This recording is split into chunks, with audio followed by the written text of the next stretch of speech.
Josh is with us in Charlotte, North Carolina. Hey, Josh, how are you? Hey, Dave. Thank you so much for your time. Sure. How can I help? Yes, sir. So I run a family grading business in Charlotte. I'm the second generation. My father started it out years ago. I've been running the day-to-day for about 10 years now. And our gross revenue is around $3 million with 11 team members. All right. So the question is this.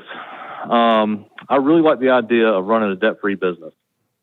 With our cost of equipment, what it is, that's not the easiest thing to do. My mom, she still handles the books, and whenever there's a discussion of equipment needs, the question always comes up whether we're going to finance it or do a cash purchase. So her line of thinking is that we should use the low interest rate loans to help purchase equipment and help our tax burden with depreciation benefits and keep our money in the depreciation benefits whether you borrow or not. That is true. That is true. The exact same depreciation schedule. It is not affected by debt at all. That is correct. Okay, so the only question is whether you can write the interest off, right? Correct. Okay. And so we have, we're very conservative minded. We're definitely not over leveraged. How much debt do you have? Over analyzers. We got about 446 at this time. On a $3 million business? Yes. Yeah, I ain't conservative at all. Okay. That's a lot of debt. Because, what's your margin on this? What are you making, $300,000 net? Are you making 10% margin? We're blessed. Yes, sir. Your margin's higher than 10%? Yes, sir. Oh, good. What's your margin? Sometimes we're up around 20. Wow. Awesome. Okay. So you can make $600,000 on that and you got $400,000 in debt. That is less risk than I thought. Okay. It's not debilitating risk, but it is risk. Okay. I got you. All right. So let me address your mom. Let me address your mom with this story and it'll help. So I was in college. I grew up in the real estate business. Mom and Daddy were in the real estate business. So I was in college. I got my real estate license when I turned 18, and I was getting a real estate and finance degree. And I was at Knoxville at the University of Tennessee, and I was selling real estate in this small town south of Knoxville. And I sold this old farmer this piece of ground for $90,000. Okay. And so I'm like, what am I, 21 years old, and I'm a college student, so I'm brilliant, right? And so this guy comes in to the closing, and in his overalls, dirty, $90,000, and the real estate closing. And this can only happen in small town Tennessee, right? Or maybe even small town North Carolina, right? And he reaches in the top bib of the overalls and pulls out a wad of money and sets $90,000 cash on the table. You could see this happening because you know these guys too, don't you? Yeah, I do. I sure do. I think I got one in my mind. My mind about exploded, and I'm like, no, you don't want to do that. You're a farmer. It's a business.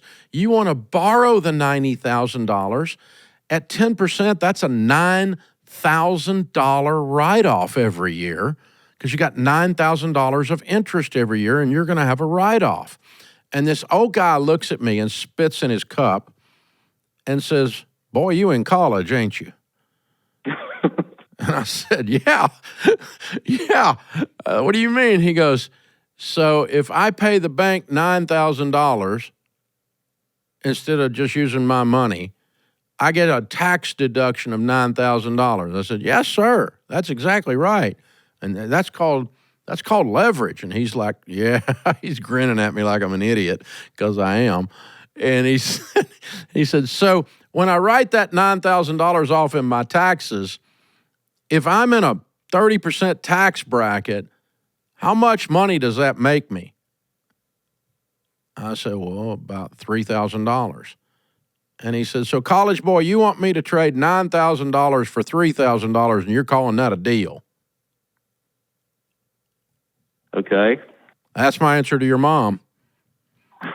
Okay. Well, all that interest that you're paying, you're getting a quarter on the dollar back.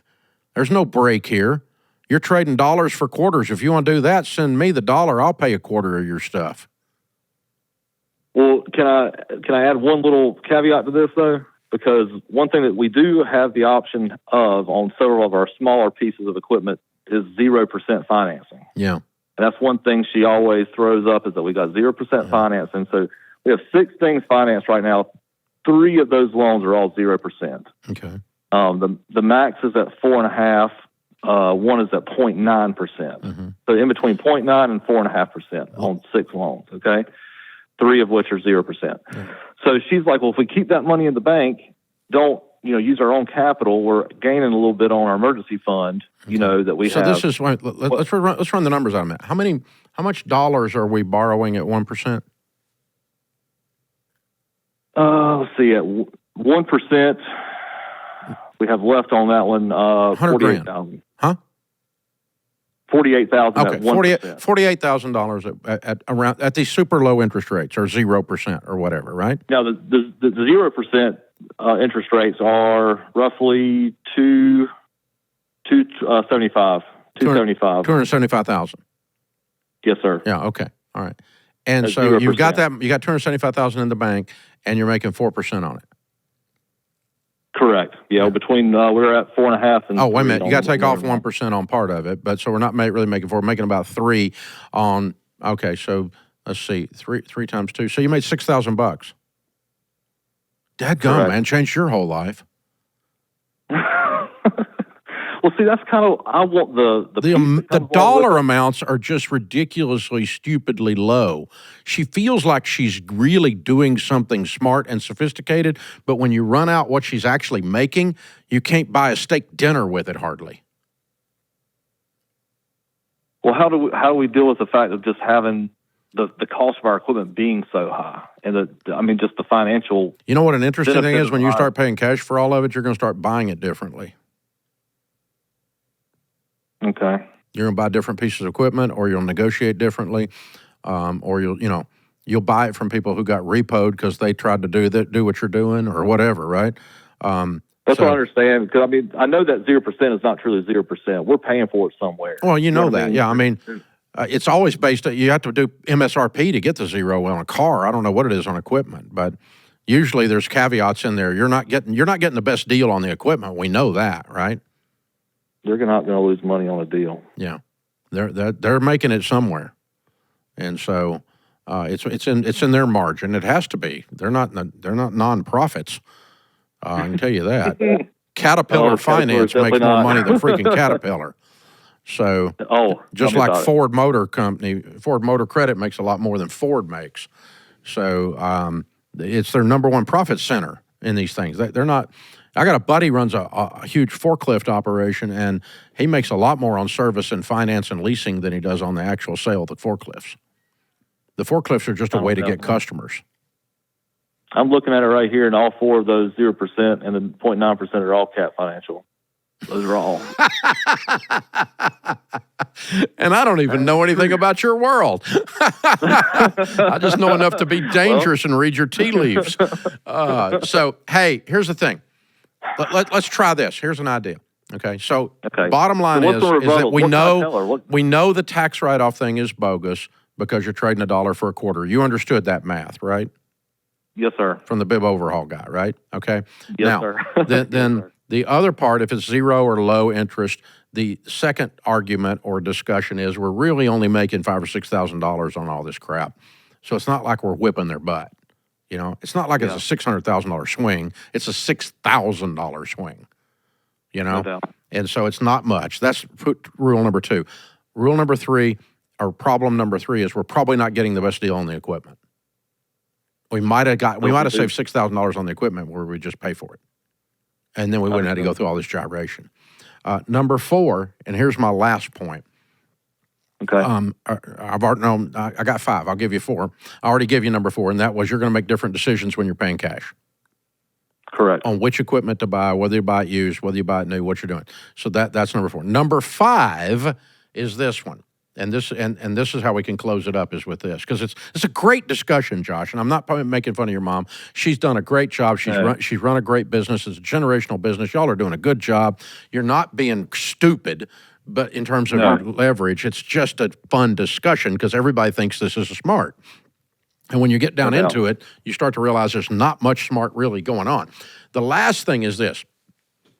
If you have zero debt for the first time in your company's history, all this is paid off, and you don't borrow, you walk different. That's what drives me toward this, because I know that the pressure can be off. You know what I mean? think different. You're calmer. There's no distractions in your brain firing off about 0% with Cat Financial. There's nothing going on over here. I'm thinking about this deal.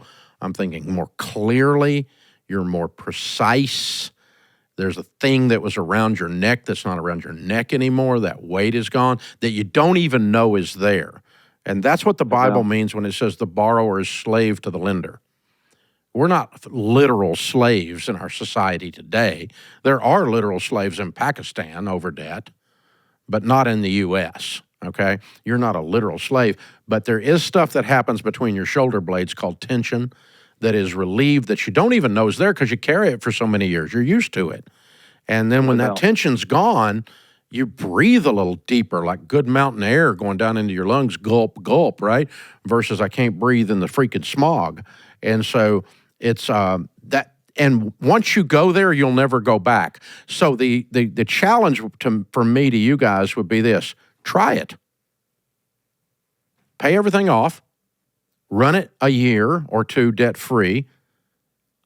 I've never known anybody to go back after that. But if you hate it, you can go back in debt.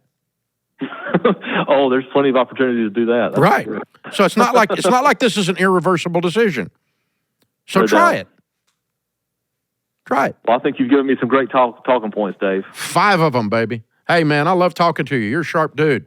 And I'd love talking to your mom, too. I think she's sharp. I'm picking on her concepts, but not her. Any mom that'll run a books and a Caterpillar business and a earth moving business, she must be a rock and roll. I like her already. So very cool stuff. And good to talk to you, sir. We appreciate you being with us.